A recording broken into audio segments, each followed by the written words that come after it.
সন্ধ্যাবেলাতে গণেশ লক্ষ্মীর পুজো দিয়ে আজকে সন্ধ্যাটা শুরু করলাম। শুভ দীপাবলি। বন্ধুরা সবাই কেমন আছো? ঘরে যেহেতু বড় মার ছবি আছে, তারা মায়ের ছবি আছে, তো আজকে তো পুজো করতেই হবে। প্রতিদিনই পুজো করা হয়, কিন্তু সন্ধ্যাবেলাতে একটু অন্যভাবে পুজো করা হলো। তো ঘরের পুজো সেরে এবার আমি যাচ্ছি সন্ধ্যা প্রদীপ দিতে তুলসী তলাতে। তো বন্ধুরা সবাই কি ঠাকুর দেখতে বেরিয়ে গেছো? তোমরাও বাড়িতে নিশ্চয়ই প্রদীপ দিচ্ছ, মোমবাতি দিচ্ছ। তা আজকে তোমাদের সঙ্গে আমার বাড়ির একটা ছোট্ট ব্লগ শেয়ার করছি। আমি আজকে ছোট্ট করে পুজো করছি, কারণ শরীরটা খুব খারাপ। কালকে ঠাকুর দেখে এসে সকাল থেকে খুব শরীরটা খারাপ। যাই হোক, পুজো তো হয়ে গেছে।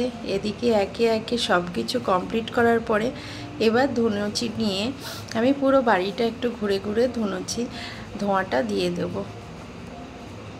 আজকের দিনে ধুনুচির ধোয়া তো আমি সন্ধ্যাবেলাতে দিই, তবু আজকে স্পেশালভাবেই দেওয়া। যাই হোক, সব কিছু কমপ্লিট করার পরে এবার আমি পুরো বাড়িটা মোমবাতি দিয়ে সাজিয়ে ফেলেছি। আর দু একটা টুনি লাইট চেন দিয়ে আমার ছেলে সাজিয়ে দিয়েছে কোনো রকম, কারণ ও এবার সেইভাবে বাড়ি সাজায়নি।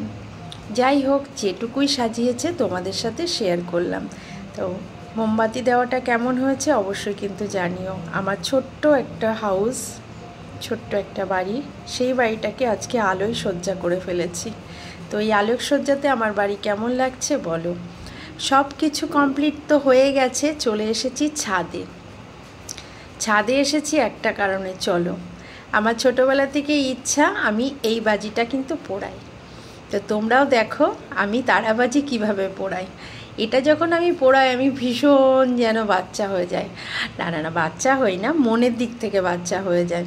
তা তোমরা কি এরকম তারাবাজি আমার মতনও পোড়াতে শখ করো? দেখো আমি এইভাবে পোড়াচ্ছি। তো আমার হাজব্যান্ড বলছে কি, তুমি কি করছো? তোমার গায়ে পড়বে, শাড়িতে পড়বে, বাচ্চাদের পায়ে লাগবে। সামনে আমার 3টে ছোটো ছোটো বাচ্চাও রাখা ছিল না, মানে ওরা এসেছে জাস্ট, ওরাও বাজি পোড়াচ্ছিল।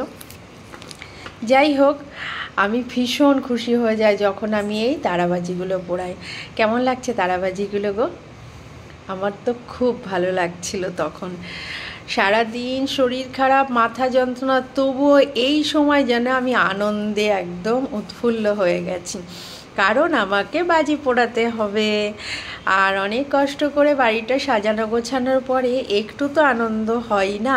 আর এটা তো সেই 1 বছর পরে আবার আসবে এই দিনটা। যাই হোক, তারাবাজি তো পোড়াতেই হবে। আমি আবার শব্দবাজি ফাটাতে পারি না, কিন্তু তারাবাজি পেলে পারে আমি আবার নিজেকে সামলাতে পারি না। যাই হোক, তারাবাজি পোড়াচ্ছি। তোমরা তো বাড়িতে নিশ্চয়ই এইভাবে সবাই আনন্দ করছো, তাই না? সবাইকে happy Diwali all friends. Hello everyone, happy Diwali, শুভ দীপাবলি, শুভেচ্ছা, অভিনন্দন, ভালোবাসা জানিয়ে আমার এই ব্লগটা তোমাদের কেমন লাগলো অবশ্যই কিন্তু জানিও। আর আজকে আমি প্রথম একটা কাজ করতে যাচ্ছি, যেটাও তোমাদের সাথে শেয়ার করলাম। আমি কোনো দিন এই ফানুস ওড়াইনি, তো এবার একবার ট্রাই করলাম।